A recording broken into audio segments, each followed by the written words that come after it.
കക്കരി ഈത്തപ്പഴം കൂടി ഒരുമിച്ച് കഴിച്ചാൽ എന്താ സംഭവിക്കുക? ഒരിക്കൽ മുത്തുനബി തങ്ങൾ ഇങ്ങനെ ഭക്ഷണം കഴിച്ചുകൊണ്ടിരിക്കുകയാണ്. കയ്യിലുണ്ടായിരുന്നത് ഈത്തപ്പഴം കക്കരിക്കയാണ്. രണ്ടും കൂടി ഒരുമിച്ചാണ് കഴിക്കുന്നത്. ഇത് കണ്ടിട്ട് അബ്ദുല്ലാഹിബ്നു ജഅഫർ റളിയല്ലാഹു അൻഹു തങ്ങളോട് ചോദിക്കുകയാണ്, തങ്ങൾ എന്തിനാ ഇത് രണ്ടും കൂടി ഒരുമിച്ച് കഴിക്കുന്നത്? അപ്പോൾ മുത്തുനബി അതിനൊരു കാരണം പറഞ്ഞു. കക്കരി ശരീരത്തിന് തണുപ്പ് നൽകുന്ന ഭക്ഷണമാണ്, ഈത്തപ്പഴം ആവട്ടെ ചൂടും.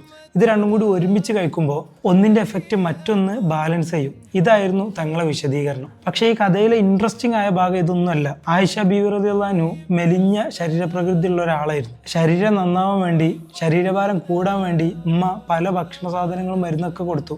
പക്ഷേ അതുകൊണ്ടൊന്നും പ്രത്യേകിച്ച് കാര്യം ഉണ്ടായില്ല. അവസാനം മുത്തുനബി ഒരു ഉപദേശം കൊടുക്കുകയാണ്, ഇത് രണ്ടും കൂടി ഒരുമിച്ച് കഴിക്കാൻ, ഈത്തപ്പഴം കക്കരിക്കും. അങ്ങനെ അവരത് കഴിക്കാൻ തുടങ്ങി. പിന്നീട് ആയിഷ ബീവി റളിയല്ലാഹു അൻഹു പറയണത് തൻ്റെ ആരോഗ്യത്തിലും ശരീരഭാരത്തിലും മാറ്റം ഉണ്ടായി എന്നാണ്. ഇന്ന് പലരും ഡയറ്റിൻ്റെ ഭാഗമായിട്ടൊക്കെ ഫുഡിൻ്റെ മെനു പല രീതിയിലും കൺട്രോൾ ചെയ്യലുണ്ട്. നൂറ്റാണ്ടുകൾക്ക് മുമ്പ് നടന്ന ഈ ഒരു സംഭവം ഒരു കാര്യം നമ്മളെ ഓർമ്മപ്പെടുത്തുന്നുണ്ട്. ചരിത്രത്തിലെ ചില സംഭവങ്ങൾ വെറും കഥ മാത്രമല്ല, അത് ഇന്നും നമ്മളെ ചിന്തിപ്പിക്കുന്ന അറിവുകളാണ്. അപ്പോൾ നമ്മൾ ഫോളോ ചെയ്യാൻ മറക്കണ്ട, വെറുതെ ആവില്ല.